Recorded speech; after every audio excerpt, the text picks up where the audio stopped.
and I'm now part of a team under the Wilderness Foundation that is partnering with the Presidential Climate Commission to create a plan for the city. So what we're talking about is a climate smart plan for the city. The official title, I can't say, I can't repeat it, not even after 5 glasses of wine. So we've just made it really simple for, for some of us. And the idea is that we look to 2055 and say what will this place look like in 2055, and how do we prepare ourselves on that transition point. Now, for me, my daughter will be my age in 2055, my current age, and that her world will be very different to the world that I have at this point in time. And so part of that, and I often come across this question of, is there hope? And I've been asking my friends and associates over this last couple of weeks as I've prepared for this, and I get two kind of answers. The first is there is no hope. We are doomed. We're lemmings. We're heading off the cliff, and we're parting as we head off the cliff. That's it. So that's one group of people that say that no, look, New Yorkers have a great term for it. It starts with an F. It's got 4 letters, ED at the end. Then there's another group of people that say, we must have hope. We can't do this without hope. But there isn't a group that says there is hope. And that's the interesting thing for me in the nuance in those discussions, is that I generally find that there are a couple of people that say that there is hope, but generally it's we need hope or there is no hope. And that's been the response that I've been getting. And so I thought it would be useful, just as we round out the year, just to reflect on some of the actions that we've been involved in as a branch and as WESSA, and many of you sitting here have been involved and helped us in that process. Just to understand, are we really making a difference here? Or should we just reconvene in the pub and just drink ourselves silly till the end comes? You know? And so the picture up there is a significant picture. That's the second hut, life-saving hut on Kings Beach, right next to, it used to be right next to MacArthur Baths. It was a state after one of the first storms came through. You found parts of that hut lying up on the concrete walkway. That hut no longer exists. The second storm that came through took that storm, so this is this year in September. The reason I use that picture is that for the first time, so I'm not sure first time, we're busy checking the data, but we had 10-meter waves that came through in that. There were 2 storms. There was one on the one weekend, which is what we call a perfect storm, because it combined a high tide, a cuttle flow, and big... high tides. Yeah, so it was high tide, a cuttle flow, and the moon, and a whole bunch of things. But it's a perfect storm. A big surge in the Swartboks, and lots of damage along the entire eastern coastline of South Africa. The second one was the weekend after that, where it was a cuttle flow that came through, and you would see all the damage that happened in the Western Cape, and it filled our dams. And to me, the irony of that was, so that the people in Cape Town people were electrocuted, people died. The juxtaposition of that versus us celebrating and saying, fantastic, thank you very much for the rain. That same rain system killed some people and made some people live, or live a lot easier. And that's the kind of the dilemma, the sort of contrast that we're going to see going forward in many, many more cases like that. So that's why I use this picture. Kevin reckons it's my favorite picture. It's also because we swam in those seas. Did you guys know? Okay.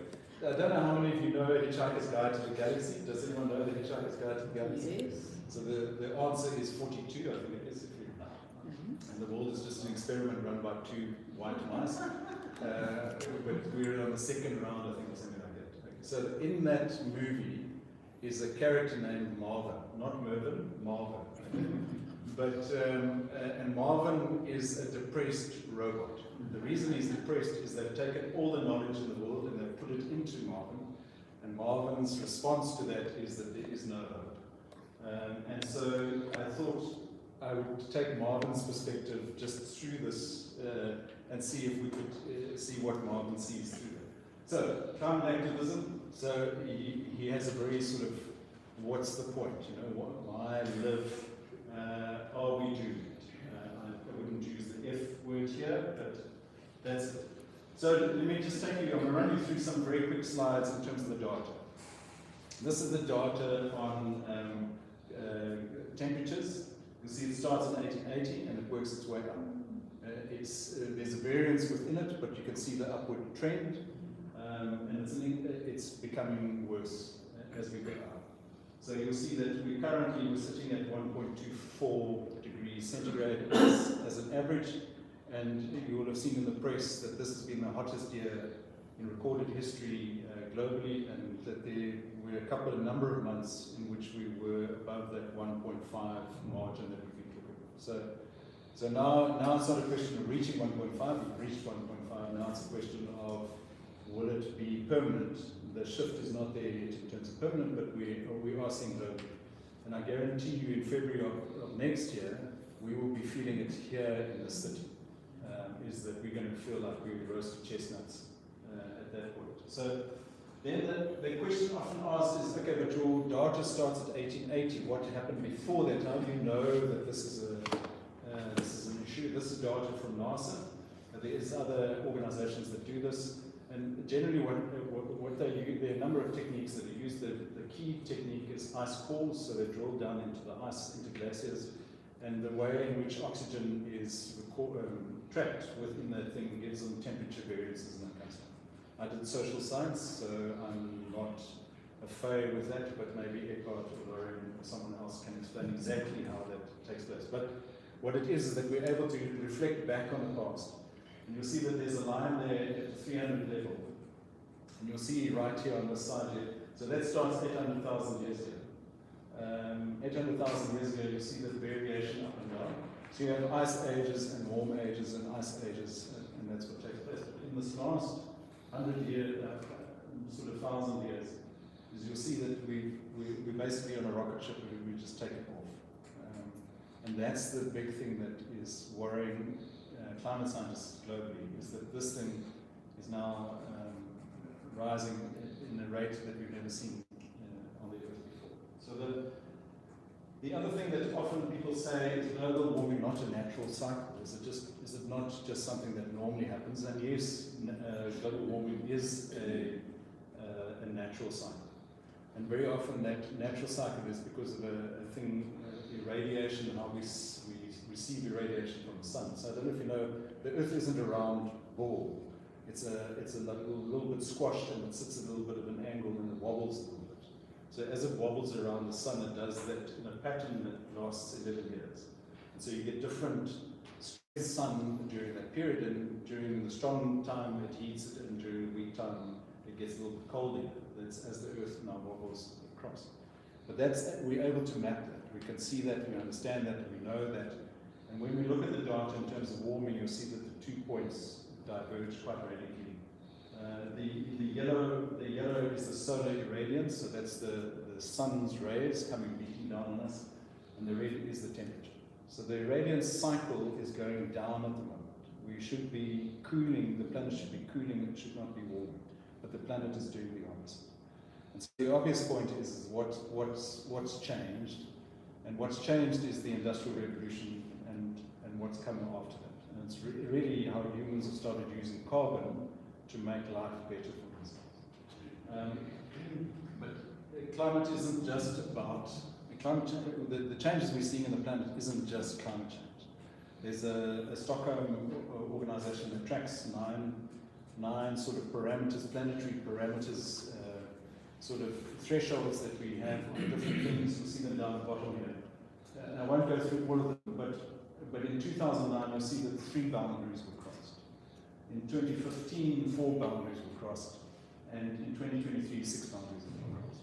Okay, so we're now getting into what they call tipping points, and as we go over thresholds, because the planet works together as a system. If one thing changes, a whole bunch of other things change, and so you don't know for sure.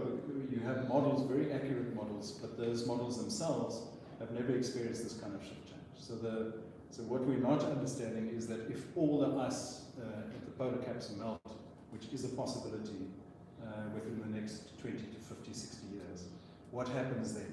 We don't know exactly what it is, but we do know the range of what is possible in that scenario. So we can calculate. So the important thing to understand is that this picture isn't getting better. Then if you look at wildfires, these are scenes from the Canadian wildfires. This is the Canadian wildfire organization that does it. Wildfires, I mean, if you know Fynbos, you know that wildfire is a natural thing. It's necessary for the plants, but plants are adapted to occasional wildfires, not wildfires every season. And that's the important thing to understand, is that every season you will kill off your plant thing if you have the wildfire. But if you have it every 7 years or every 5 years, that's what regenerates the growth and cleans up the brush. And that's what the Fynbos has learned to adapt to. The same thing all over the world. So those are not unnatural. What is unnatural is this. Sorry, you can't see it. This little bar here on the side. There we go. And I have this handy pointer. That bar. So you see that's the highest that took place here. In 2023, there were only 6,300 fires in Canada. In 1889, there were 10,000, 11,000 fires. So you would, off that basis, you would say, okay, it's decreasing. The number of fires are decreasing. We're winning this thing.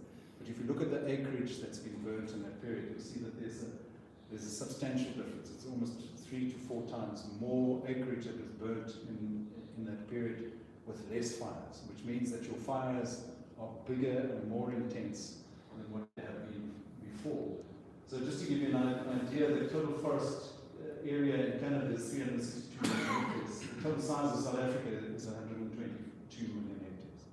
So the forest in Canada is 3 times the size of South Africa. Now, a great proportion of that has burnt this last year.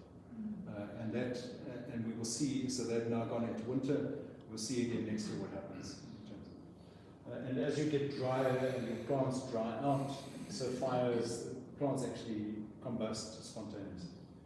And so that's some of the stuff that we really worry. Does anyone know where this is? So it's Mediterranean. Oh, that's Tripoli or what is it? You're close, you're getting close. Anyone venture a guess? In Libya. Yes, in Libya, yeah. Okay, so that's Derna in Libya. It had a storm that came from Greece across the Mediterranean to Libya, 400 millimeters in 1 day. Estimated sort of 11,000 people dead and 10,000 people missing, or 15,000 people missing. The reason that they don't have accurate numbers is they don't have institutions to count the dead. So the problem there, and so what happened is that you had this massive, what we now colloquially call a rain bomb, that arrived and dumped its rain in a very short period of time and broke 2 dams. And ironically, those dams were flood prevention dams that hadn't been maintained. And those 2 dams then took out, it's estimated 25% of that city. So you can imagine that that amount of water coming down the Bargains, because what happens is that when you funnel water, it creates a lot of power. It gets a lot of energy. That's why tidal surges and everything has that power. So that's the thing.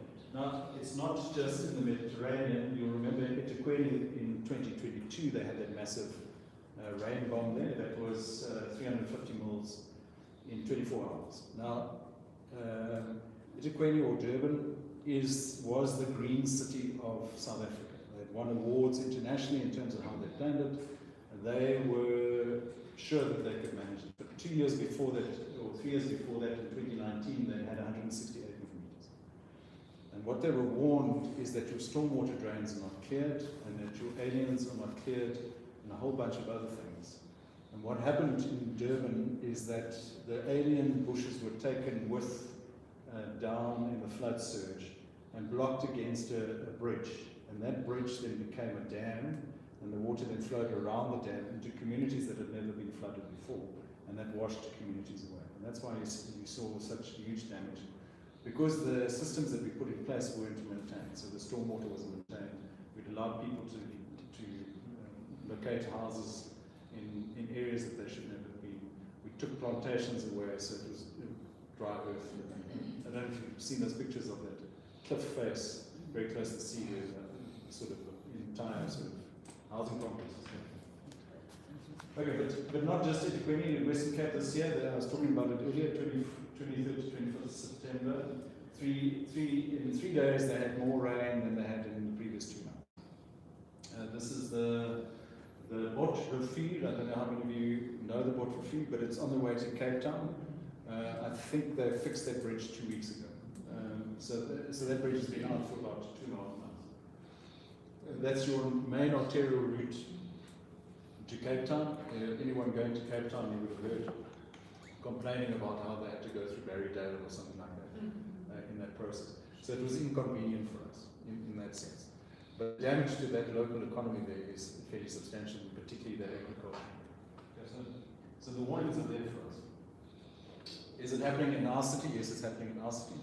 So you'll see there on the left is 1874 and on the right is 2022, and you'll see what the graph is doing. So it takes an average at 1971 to 2000. What's the average there? That's the baseline, that's the 0 line. And you'll see in the last 20 years or so, that thing has been at the red, above the red level, consistently. There's no drop in it. Our city is getting hotter. Okay, what does that mean for us? It means for us that drought is going to be something that we're going to get, that is going to be the normal, is not going to, we will not be able to call it drought. It will be the normal rainfall that we're going to see. Hot air conditions here, those are the things that we're going to be seeing, that's going to become the norm for us. We also know that if we have 1 meter sea level rise, this is the Swartkops, Jenny. Those are the areas. We had a developer the other day come and talk about building in the floodplains in the Swartkops, and I said to him, look, you're not allowed to build in a floodplain, but if you want to, the defences that you're going to have to build to keep your community safe are going to bankrupt your project, because you're not going to be able to save those islands if you have a meter rise. You'll see that this is the area. So we know that already, we projected, we know where the areas are. So nearly finished. How do we know all of this stuff? Well, the stuff comes to us through scientists. The knowledge comes to us through scientists. So people like Eckhart, people like Lorien, who sit and study this, put it in a paper, it gets peer-reviewed by other scientists. They say, yes, you're either talking rubbish or no, you're not talking rubbish. And if you're not talking rubbish, it goes into a scientific publication, and that goes out into the scientific community, and that's tested. So there's a thing called the IPCC, I don't know if you've heard of it. It's the International Panel for Climate Change. It's a UN body, and it produces assessment reports on a regular basis every 10, 15 years. And they've just published what they call their 6th assessment report. And the reason I've done that is that these are not strange people sitting in buildings that we don't know. They're sitting in the room with us. These are scientists, these are normal people. I don't know how many of you know Harold Winkler. He's a friend of mine. He's in Cape Town. When you check his Facebook page, he's walking on the mountain, on Cape Town Mountain. He's a very normal individual. The reason I mention that is that he's not paid dollars by some consortium to think up the stuff. It's not a conspiracy. It is what scientists are seeing every day, and what ordinary communities are seeing, and what indigenous communities are seeing. Is this the planet is changing, and the reason that it's changing is because of us. So we have, this is one of the graphs that the IPCC uses. You'll see there, what they do is that they don't say we're going to get to 2 degrees. What they will say is that if this happens, then this is the range in which takes place. But what they are saying to us is that the time that we have to make decisions to prevent a 2-degree warming is running out. So you'll often hear this thing about we've got 6 years in which to make a decision. It's it's gimmicky more than anything else, because is it 5.5 years? If you do it after 5.5 years, is it going to work? It's not. What it is, it's incremental change. If you make a change now, it has a long-term impact. So the sooner you make it, the better for you going All right, and then just this, the key thing that the IPCC now talks about is this idea of pathways. Is that, I don't know how many of you came through the strategic planning era of corporates, where you'd have a vision, and then you'd have a current reality, a burning platform. Has anyone heard of a burning platform? Have you heard of a burning platform before? Have you thought where that comes from? That comes from Shell. That comes from the burning platform. The burning platform is what do you do if you have a burning platform, and how do you prevent it? And Shell was one of the main leaders in terms of strategic thinking and that kind of stuff. Very ironically.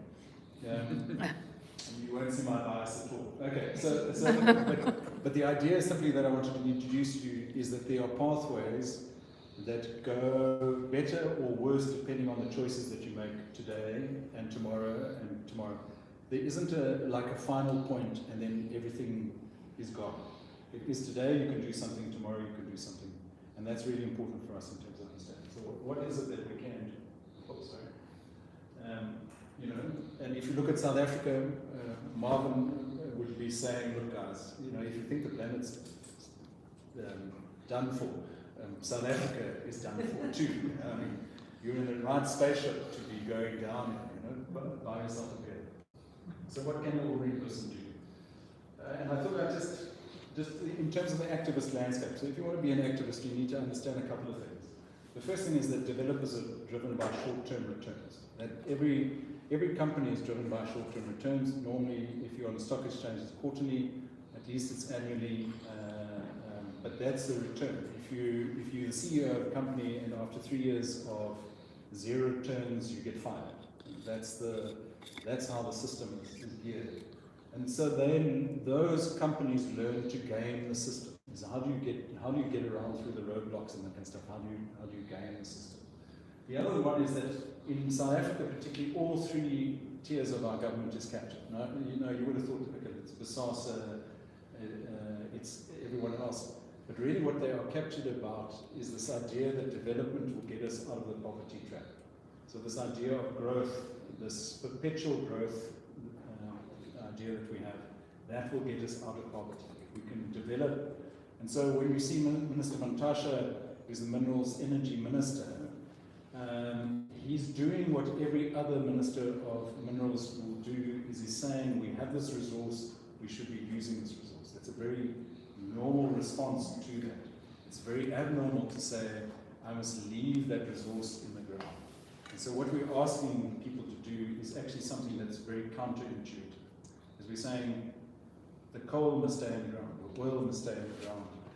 And if we have that resource and it's in abundance, why shouldn't we use that to get out of poverty? That's the thing. And the reason for that is because we're talking about a complex system. And the actions you take now have long-term effects. And so the action of drilling for oil today has a long-term effect that you find out in 20 to 25 years from now. That's the thing that we're starting to understand. Okay, the other problem is that science is slow. It takes you ages to write a paper. It takes you ages to do the research. You have to get funding for that research. And the funding is directed in certain areas. You might be interested in something else, but the funders are not. So how do you research it? And you very often are not researching areas of technology advancement. So the companies are doing that research, but scientists who sit outside of it are not. So one of the problems that we have with seismic, for instance, is that the scientists haven't been focused on seismic because that hasn't been of interest to them.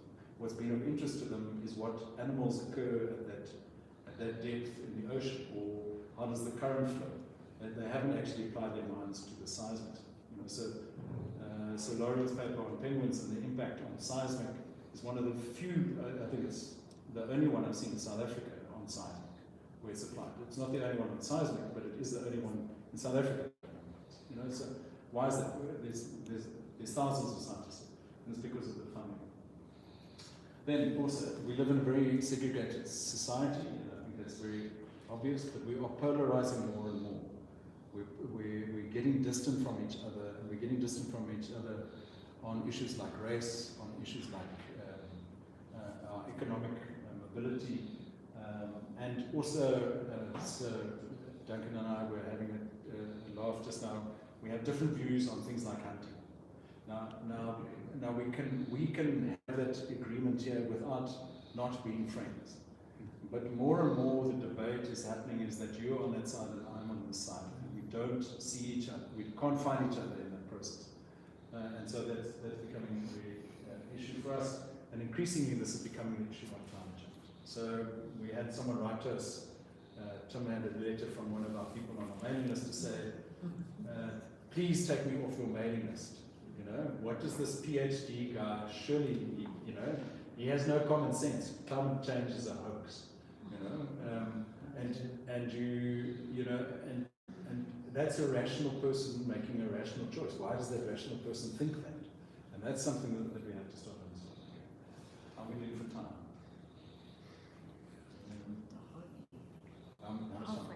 Halfway. Halfway. Okay. What, halfway to 12 o'clock? Okay. So, right, okay, so if you haven't paid attention, after this we'll do an exam on just the, let's see if you can get that. Yeah, this is the challenge of this work. This is some of the challenges. The thing to say that there's some kind of development, you see it, 5 to 10 of those days have already passed. Then by the time you pay attention to the email and you start thinking about it, you suddenly start realizing that, oops, this thing is actually quite serious. And that leaves you with like 2 weeks. Then you've got to chat to someone and that kind of stuff, and you've got to put it all together within that 30-day period. Now, the people who put this together have taken a year or 2 years to put it together, but you've got 30 days in which to respond. So you've got to see the notification, you've got to understand it, you've got to read it, you've got to follow it up. You've got to send an email to someone. You've got to find out who to send that email to, and sometimes that delays you by a day because you don't know, or you forget, or the cat got sick or something like that, and then you forget to send it. Those are the kind of things that you have to face. Now, in response to that, we have a couple of options. You can protest, and in South Africa what protests do is they raise the amplitude of it. It becomes interesting to politicians when you protest. You can petition. In South Africa, petitions have no legal standing, and if you use a petition in an EIA process, it's considered as one submission. So for those of you that are signing our petition, or Dear South Africa petitions, or anyone understand that, is that it's considered one petition in terms of the legal, how the law sees that. So petitions, we generally use petitions not to convince government of something. We use it as a means of communicating information quickly to people to say, okay, this is what you can do, this is the issue, this is why you should pay attention to it. So we translate that massive documents down into a single page. Social media, obviously, there's hashtags, there's fundraising, there's letter campaigns, and there's shareholder activism, which is a fairly new sort of area where people become shareholders in companies and attend the shareholder event. You would have seen with Sasol, they had their shareholder meeting postponed because activists were there. And you've seen, I think it was in the UK, someone was thrown out, and that created a war. So that is becoming increasing. But the other thing that you have to understand is that you're going to have information overload. So those of us that worked on the Thyspunt thing, literally the amount of documents that you had to go through is about a palm size, and you went through that exercise 3 times. So if you have a family, you don't have a family after reading through that. You don't have a life, and you want to end life after reading through it. Then you have the public has issue fatigue. So what issue is it, a person doesn't have the time to do, so they will do one and then move away. Then it's, let me deal with something else. I have crises, I'm trying to earn a living, pay, that kind of stuff. There's a sense of helplessness. Government is too big, we can't do anything. There's involvement and no one seems to pay attention. And you see the crisis and what do you do in terms of that. Then there's obviously internal politics. All organizations have dynamics, irrespective of which, when we put a bunch of humans in a room, dynamics develop, science develop, opinions develop, and that kind of stuff. It happens in the environmental sector too. And then there's misinformation, disinformation, and absurdity. So flat Earth is absurdity. You can't look at a round moon and think that the Earth is flat. That's an absurd view, but it is gaining popularity.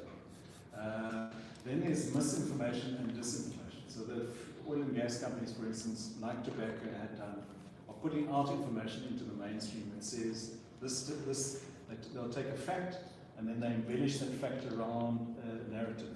So if you watch the opening of COP this week with the chairman, who is the UAE, he's one of the sheiks there, and he heads up their oil and gas company. He was saying that if you make us stop using fossil fuels, will drive us back into the caves. Right? Will drive us back into the caves. Now, for the UAE, obviously that's a key issue. That's their main industry and only industry. And what else do they do if they don't produce fuel? But for the world, that's a real crisis. Okay, so those are some of the things that you face if you want to become an activist. Let me just show you. This is the process that you go through. This is what you get in the government gazette, and this is what it looks like if you break it down into step by step. So I'm going to go through each of those steps in detail now. and then a break. You're not allowed to break. You have to sign a petition if you want to get out. The two key things I want to point out to you is that mining applications, so anything with to do with minerals, goes a different route to any other division. So DMRE become what they call a competent authority, whereas DFFE, and sorry for the alphabet soup. So DFFE is the Department of Forestry, Fisheries and Environment, and DMRE is the Department of Mineral Resources and Energy. Okay? And every 10 years or so we change the acronyms around because we just called them up. The DFFE one was DEFF. So DEF, So that's the key thing. And then the other thing to understand is that you get two levels of study. The one level of study is basically what we would call colloquially a desktop study, which means that you use existing information and you collate that information and then you apply your mind to whatever project you're doing, and that's called a basic assessment, or a BAR, because it's the basic assessment report. And the other one is a full, what we call a full EI, which is a scoping and environmental impact assessment. And what that does is it does a scoping process first. It says what are the issues, then it goes away and does specialist studies on that area, and then it comes back and then it says it. Now, we haven't done research on this, but I would be very interested to see how many applications that go to DFFE or DMRE are turned down. I think very few. I think the majority are not yeses. I think what you're seeing is a yes with mitigation. So the developer always gets the project through on the basis that there's mitigating things that you must do. And the thing that's becoming more and more popular now is the thing called offset. So you'll have seen in the car park thing in Richards Bay, they bought a farm, a game farm, and that idea, and that comes up. Now, it's a fairly controversial concept because you're going to run out of land at some point, and then what do you do with that? Okay, so that's just basically the process. There is an appeal stage to all of this. So once the decision is made, it's not final, there's an appeal stage, and then you can potentially take it on legal review. But if it goes to legal review, it goes to the High Court, it doesn't go to a magistrate's court. So that means that you need not just attorneys, but you need advocates as well. And advocates aren't cheap. And they're busy, and they don't understand things, and they'll frustrate you, and it will take years in the process. But the High Court, where they won, Cormac McCullen is there, McCullen Associates, and Richard Spoor's McCullen. This is Ricky Stone, you'll see him just now. So Ricky Stone is our local environmental lawyer who's underpaid and overworked, and also dealing with a couple of other The reason I put it up is the South African Constitution entrenches the right to a healthy environment. That's it, and it also entrenches a thing called justifiable economic and social development, the sustainable development, this idea of sustainable development. So very often when people are so angry with us, we're labeled the greedy or colonialists of a new kind and that kind of stuff. But sustainable development isn't just green, and that's really important to understand. It stands on two pillars. One is economically, so the thing must make economic sense. Socially, it must make social sense, it must drive development of the country, and the other one is environment. It must look after the ecosystem, or it must mitigate the ecosystem. And that's the approach that WESSA and scientists generally across the world use. There's a slight tweak to that these days, is that we add in a thing called collective stewardship, So it takes all of us to do it, and we also now start talking about an ecosystem, the idea of an ecosystem, that everything works together. Okay, everyone's still with me? There's something exciting there's the start of an exciting note. Does anyone know about Thyspunt? So Thyspunt is a proposed nuclear plant. Eskom bought up a whole lot of land outside Oyster Bay in the sort of mid-2000s. And in 2008, 2009, they started their process. It went through 3 EIA stages, and then it stopped. It hit a wall on 2 points. The first one is they messed up the procurement with the Rosatom, and Earthlife Africa and SAFC took them to court, and the court said, you've messed up this process, you have to restart. The other one is that they had an environmental authorization that came out and said, you can build a nuclear plant next to Gqeberha, which is called Dynenfontein, but you can't build it, well, we're not giving you authorization for Thyspunt. They didn't say no to Thyspunt, they just said you can build your plant at Dynenfontein. So how we interpret it is that it's a no for Thyspunt. How Eskom interprets it is just more work for us to do, and we'll just keep the ball rolling. So part of the process. And then you'll see that the National Nuclear Regulator did a NISL, okay, you're impressed with all these acronyms. Did a NISL, which is a National Site Installation License for nuclear in 2021. And that's another process. And so what's important to understand is this is what the map looks like in terms of processes. Okay, so to build a nuclear plant at Thyspunt, you have to go through these 6 levels of stuff. So there is planning, there's a national plan, there has to be an energy plan. There's resourcing, so the ILP, you would have heard of the ILP. There's environmental authorization, that's EFFE, there's technical, it's nuclear. People kind of think nuclear is a little bit dangerous, so there's special technology that you have to do. There's purchasing, you can't just go out and buy a nuclear plant, you have to go through the process of doing it. And then you also, because you're generating electricity, you have to have authorization to use the nuclear plant to generate electricity. And so all of that has stayed, and you'll see that this is just one page, all of that we've done. The 2 points here, you see the SAFC thing in 26 April 17, and the EA positive authorization in October 2017.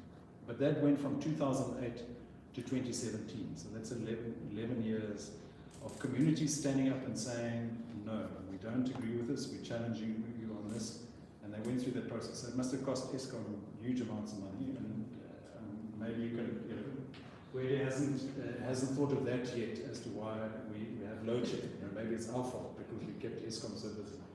But we haven't. So let's add some local flavour. Possibly our biggest local demonstration, protest action, and a lot of you were here. I see the ProDive guys here. You can see you'll see just now. We did a walk and a swim from Hobie Pier to Wood, and they started it in 2011, and then canned it, and then restarted it again in 2019. And they had these zones across the city where Algoa 1 and Algoa, we're talking about this Algoa and that Algoa. So Algoa 7 sits between Tucha Harbour Wall and St. Croix Island, and that's where they want to put a fish farm. Then they have Algoa 1, which sits out here. They want to do bivalve, so oysters and mussels and that. Sort of where the bellboy is, that area there. And so Louis and them did a whole thing. They got them to carve out an area around the bellboy because they put that ProDive did at the time. But they wanted to do a fish farm here originally, and we got them to can an idea of a fish farm. And then the other area is like the thing that they call it Algoa 6, is where the current oyster farm is, and they want to put more oyster farms in there. But good luck to them in terms of the quality of that water at this point in time. Where is that process at the moment? So it's gone through appeal, everything that's been issued. As far as we know, no one has taken up the opportunity, and they've just started a consult forum now. Our first meeting is on Thursday, in which we will have some more information. So what we've done in this process is that we have fought every stage of the process. We haven't burnt anything down. We haven't attacked anyone, but we have resisted continuously throughout the process. And now we sit on a committee, a consultative committee that will look at every detail that has to be applied. And if they don't do the detail, then you say to them, okay, please rectify that. It makes a lot of developers very grumpy. It doesn't make you very popular, but that's how we've been doing it. And then, so that was the biggest. And then South Africa had its biggest environmental protest action on the 5th of December, and that's 2 years from today. It's quite coincidental that it is 2 years today. We were in the midst of COVID at the time, I don't know if you remember, where Shell wanted to seismic blast off the Wild Coast. And what happened is that communities became aware of it and then launched a process. But I'll get to the process now. But this, it's between 50 to 70 venues across the entire South African coastline, including Johannesburg, where protest action took place. And this was us here in the Bay, and that's the pro-dive poster there. You see the pro-dive poster there, stop seismic blasting, and the Reggae Charters whale at the bottom when it was used. And the reason I show that picture is because it wasn't just one person doing this thing. It was a community that came together that used the resources that they have available to do posters and that kind of stuff. Then let me just show you quickly. This is the case. So there were 2 interdicts launched. The first one failed. The second one succeeded. And Alan, that's sitting here, was with me in court and has filmed all of this stuff. You'll see there's an Ocean Warriors movie. I don't know if you've seen it, but it's a record of the Wild Coast Warriors. It's a record of it. You'll see a guy with earphones sitting in a box. That's Alan sitting in front of him. So what WESSA did at that time is we applied to the court to live stream the proceedings, and that was our little contribution to that process. And so that all came together in the process. And this is now going to the Supreme Court in Bloemfontein next year, probably early next year. So this is the process that I was talking to you about that went through. But again, every point has been contested, and it has been some significant wins for us in the process. And then, I don't know if you remember Gqeberha, anyone who will remember, what we tried to do is we put a bunch of cars down at Wells Estate. We had about 30 or 40 cars, and we hooted in sequence. We did a great little video, and what the idea was is to show people what seismic blasting is about, what animals under the sea would be experiencing, just in a way that we're trying to do.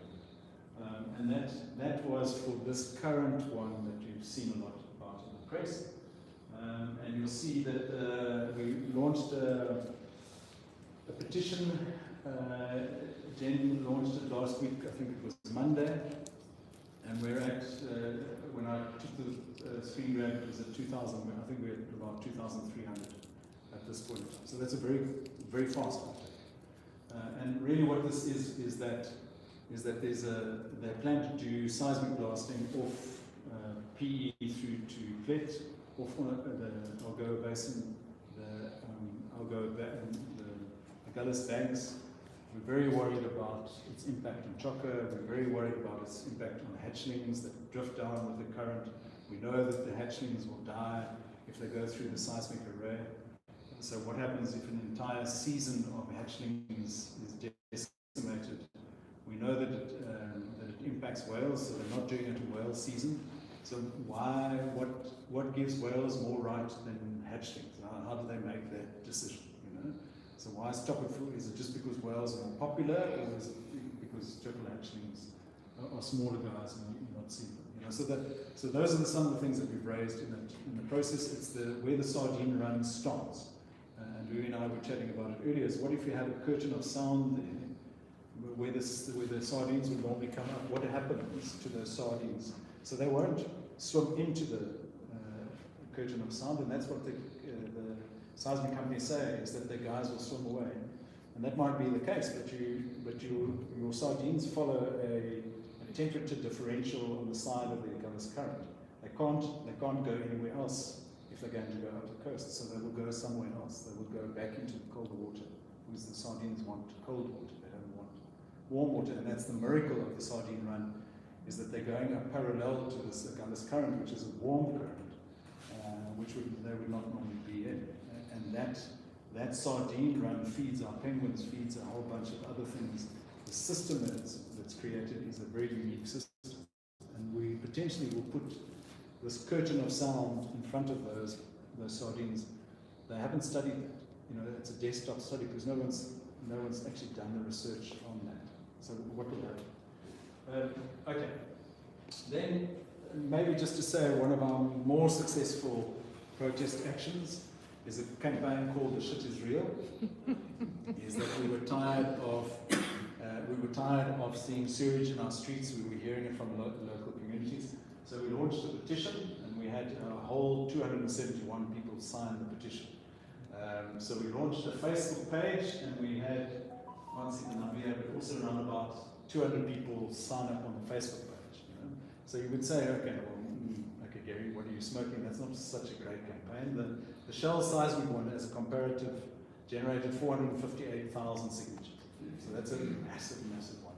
Ours has generated 2,300 now in a week's time. This one only got to 200. So why is it a successful campaign? Is because we changed course. Is we then linked up with the business chamber, and we became shit experts. Excuse my French, but we then worked with the municipality to understand how the sewage system works, and where the problems in the system was, and then we brought businesses in to help assist in that process. And over a period of a year and a half, we've made some significant inroads into that process. But as the Swartkops Conservancy will tell you, we're not anywhere close to having solved the problems that we have. And so how do you approach it is one of the key questions that you have to ask yourself as an activist. If you want to solve the problem, how do you solve the problem? It seems like a very basic question, but you can't just always shout. You can't always just do a petition. You have to find a way to get it done. And we've seen some success in this area. But okay, so just a quick. So what I wanted to just end on is just a couple of reflections in terms of activism. As we go into climate change and we are starting to fight oil and gas companies because they don't want to give up the profits, makes absolute sense. People don't want to give up their cars. That makes absolute sense. You know, so how do you go about doing activism? And I think there are just a couple of questions that I would suggest from my side. Firstly is what's your mandate? Who do you speak for? So in South Africa we have a constitution that guides us, and you have a right as a citizen to do that. But who are you to stand up against a company and say that you shouldn't do this activity? And so you have to be very careful in terms of when you launch your activism that you are grounded in some kind of constituency or some kind of principle, because that's going to guide you through the process. Then the second question would be is, why am I doing this? Okay? And so if you know, am I the white knight riding into save the day? You know? And that very often is the case. And I find myself sometimes looking in the mirror going, oh, that was a good TV interview, you know? And you then have to say, no, but that's not why you're doing this. This is not about building your image or your fame or that kind of stuff, because you're trying to do that. And so you have to be very careful, because you know, Guy will understand that is that what the press like to do is have one person that they contact on something every time. But that means that after 20 times, that person's name has been in the press so many times. You know? And then then people start to think that you're the expert. But you might not be the expert. You might just be available every time the reporter phones. And so you have to be careful in your activism that you give attention to. Then the other question is just, what am I blind to? So what am I not seeing? So when I oppose Shell oil and gas, am I blind to the fact that I drove a lucky to get and that negates my activism because I'm driving a lucky. We'll discuss that a bit later as you help me push start my vehicle. And then the other question is that you will see that with this latest seismic thing, the Plet Environmental Forum suddenly popped. They've suddenly arrived, you know, and now they are the activist forum, you know. And someone is going, well, actually, you know, we've been around doing this stuff for a while, you know. And the real question that you have to be very careful has come before you, that you hand over the sort of, because people have strengths and weaknesses, and people have energy levels and that peaks and valleys. So that's one of the questions. And then the final question, I think, before you start your activist thing, is are you know, principle versus pragmatism. So in the sewage case, we're working with the municipality. The reason we work with the municipality is that we have an agreement that we won't go public on any of the details that we see. So we get to see the system, we get to see the problems, we can go to business and work with them, but we can't go public on that in the press. And so Guy gets very frustrated because I will kind of dodge a question on some of the sewage things on that, because that's our agreement. That's the pragmatic approach. But a principled approach would say that you are collaborating with the enemy, kind of thing. You know? And when you get to meet the municipal guys, you understand that system is very broken, but there are some good people that you can form relationships with that can aid you in the process. So you have to make that decision. You know, are you going to keep the moral high ground, or what I call the compromise carousel? Because the compromise carousel also has problems. Is that, you know, so I don't know if you saw the Kudu Awards, I don't know if anyone knows the Kudu Awards by Sandparks. Who's it sponsored by? Total Energy. You know? So what does Sandparks do? Is kind of like, we're looking after a marine protected area, you guys are going to drill. What do you do in that process? And those are some of the complex questions. Any fish. So you remember Ricky Stone? This is Ricky, who was one of the attorneys in the Shell case. You'll see his great T-shirt there, and if you look at the back of my bucky, I also have a similar symbol on the back of my bucky. And I thought just maybe if you are going to go to this activist route, maybe some questions that you want to think about. So the first question that you need to think about is what's the outcome? What's success? What's success look like? Television isn't success. Fixing the sewage system, that's success. And that's what you're going to be focused on. Then the other question is scoping. What is it? Who knows? Who doesn't know?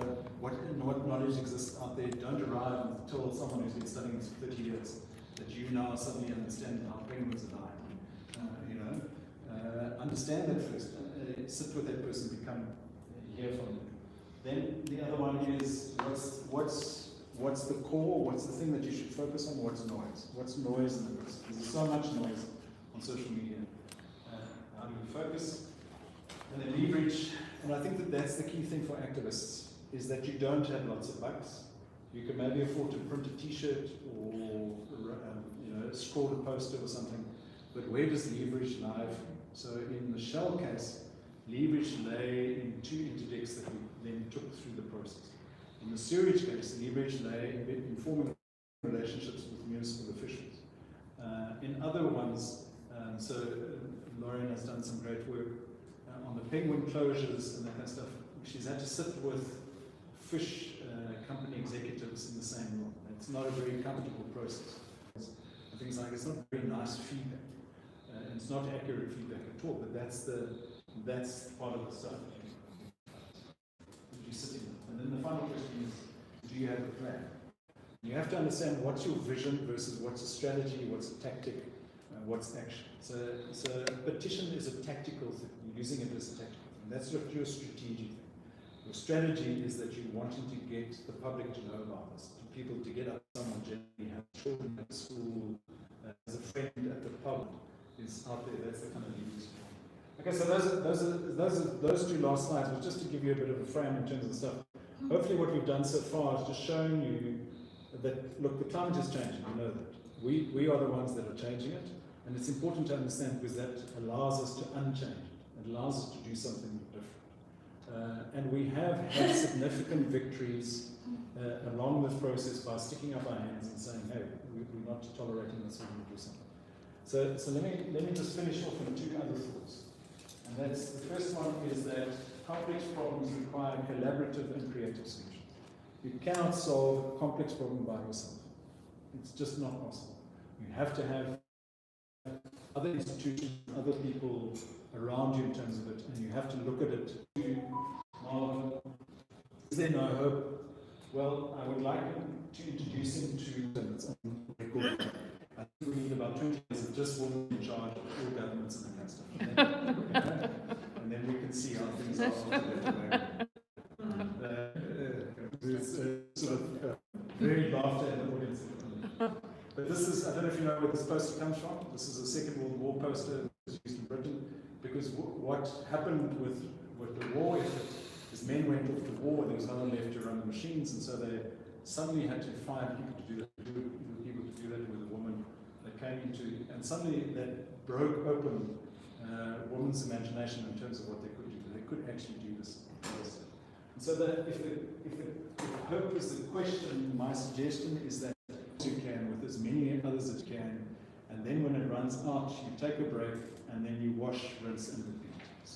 And that really is what agency is that where you have a place in the world somewhere, you have influence and control of things, you do what you can in that place. So the question, in my view, is it's not really about hope, it's about what do you do. That you have to respond to that lack of hope by doing something. What you're going to have to trust is that enough of us do enough stuff to make a difference to that. And if you look at the climate change stuff, from where we've come in the last 30 years, we are making significant strides. We're going to go to electric vehicles in the middle of the next decade. And that's because we've stood up and said we can't do this. Otherwise, we'd still be driving electric vehicles and diesel vehicles in 2035, but we're not. That's going to change, and that's bringing out part of our vote.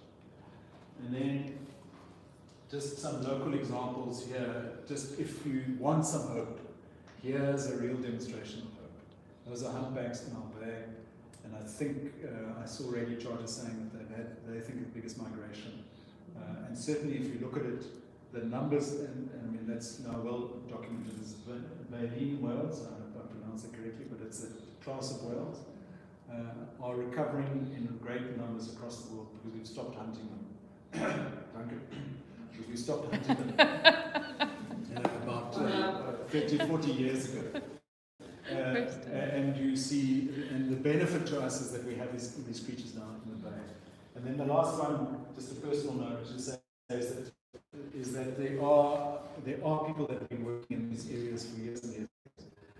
Laurie and Eckhart of the areas that everyone has contributed their own little bit, and they've made, is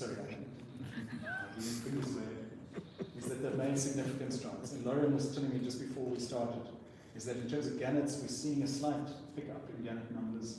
And penguins, we are devastated with penguins. We think that they're going to go extinct probably at St. Croix, but maybe not at Gqeberha. We don't know yet. But you now have island closures, which has been primarily through the work of people like Lauren and others. And that's us here in this little bay that's supposedly the armpit of South Africa, that we've made those changes. And so that's where I wanted to end tonight, and just say thank you. Thank you to everyone who comes to WESSA, the stuff that you do, the organizations, so Bayworld, the work that you do, because all of that really makes a difference. And you'll see probably your own pictures in some of those stuff. So every month there's a beach cleanup. And now there's research coming out in Scandinavia that says that beach cleanups actually make a huge difference, because you're taking plastic out of that system early before it disintegrates. And so they've been depressed continuously because they only get 50 bags or 80 bags, and you see all of this plastic flowing down. But that little bit has made a difference. So thank you everyone, that's me, that's my flat mysterious 8.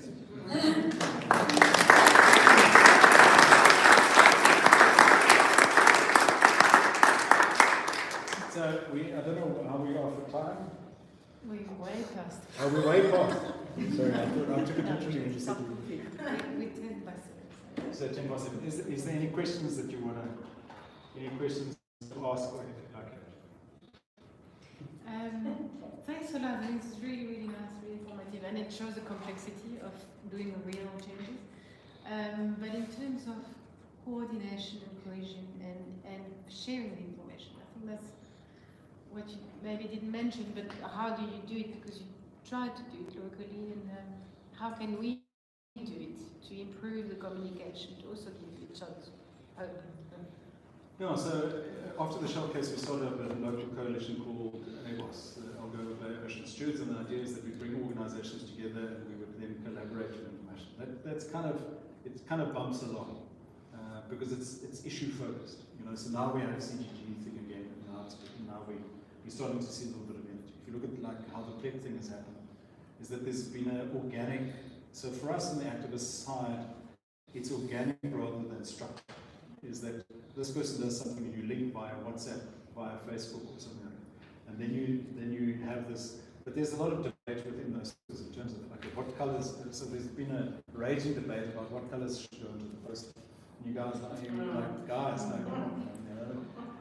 choose a colour. I mean, just, should we wear blue, because it's for the sea? No, but blue is like but that's just a very normal human process. But ultimately, at the end, what's happened is that we've organised along the coast. And the Shell case has brought people together that never knew they existed. And so now you've formed a relationship with someone in Plett and someone in Conspire and someone like that, and then next time around, and you get better at it. Should we have a national organisation that coordinates everything with a centralised database? I don't think so, actually. I think the organic way is a better way. But I'm not sure. Does that answer your question? Not really. You're looking for a scientific answer. The scientist. No, you're Gary, I just want to make a comment on your sort of questions right at the beginning in terms of where we're going and what is happening. And I was studying in England in 1971 or 72. And at that stage, there was a magazine called The Ecologist, and they came out with an edition called Blueprint for Survival by the Club of Rome, and I've actually still got that magazine. Or it's a journal. They came up with a lot of the issues which we are talking about now. It was a future resume of what was going to happen to humanity. And at that stage, there were like between 3 and 4 billion people on our planet, and there are now over 8 billion. And the problem is that nobody gave them the credit they deserved in terms of future planning, which is what you were talking about. The problem is politicians and greed and what people are looking for themselves. They really don't give a damn about anything else. And to my mind, that was incredibly disappointing the way things have gone. And I'm not sure what the future holds. And I look back and I think, I'm part of that generation that screwed up our planet. I'm going to be gone in a couple of years' time, but the next generations are the ones who are going to suffer. And I think there's going to be a lot of suffering. Yeah, so I did a talk at one of the local high schools, and I said exactly what you said. It's like, my generation stuffed it up, and we're asking you to fix it. Yeah. And it's not really fair on them to fix it. It's the first generation where the succeeding generation is going to be worse off than the previous generation. It's always been an upward thing, and it's the first time that it's now starting to curve down. Look, the population thing, we know from population estimates that the population is going to peak at about 9 billion, 10 billion. But what are those 9 billion, 10 billion people doing? And I think that's the pathway idea. The idea is that you make certain choices now that have impact into the future. That there isn't this upward trajectory of growth. Is that you have to find growth in carbon because of the way we use carbon. Now we have to find carbon in a different way. So those are the challenges, and hopefully there are some intelligent kids amongst the bunch that can solve it. Also needs an ability to see in the future, and we as humans aren't. We aren't focused. We've focused on the sort of day-to-day living. The sun kind of marks our time. And so we're going to have to learn a new skill, I think, if we are to avoid what you are suggesting we do. Because we also, just to make it clear to everyone, reports say that by end of the century we'll hit 2 degrees more. That's the pathway. At time they use my scientific term, but really. So just to say that the 1.5 and 2 degrees, it's just someone's just used that as a line in the sand. It it doesn't really matter whether it's 1.99 or 2.1, whatever. It's just every time you up the temperature, so things change. So there's a thing called the Gulf current.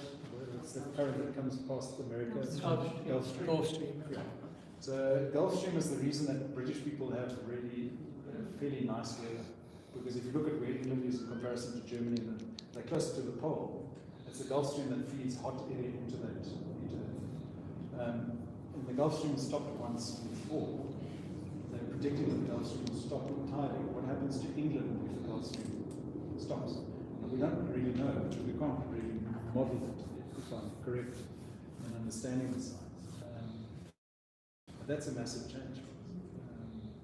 And that, yeah, so we're going to have to start learning. You know, people say that we'll just build a bunker and live inside a bunker and generate and grow our own plants, brew our own beer, So, we are innovative creatures. I think we are starting to understand our yeah. So thank you very much, everyone. I think that Thank you so much. yeah, thanks very much. There's some wine outside. Please, now I've totally depressed you. Please consume as much wine and just as you can. But thank you very much, and thank you for a great year. I wish you a good season. If you celebrate Christmas, that you have a fantastic Christmas. Drive safely, all that kind of stuff. Careful on first, celebrating the New Year coming. Make sure you see the New Year. But thank you, everyone, and thank you to everyone here for your own contributions that you've made on this journey. It's been fantastic. Thanks, everyone. Have a good evening.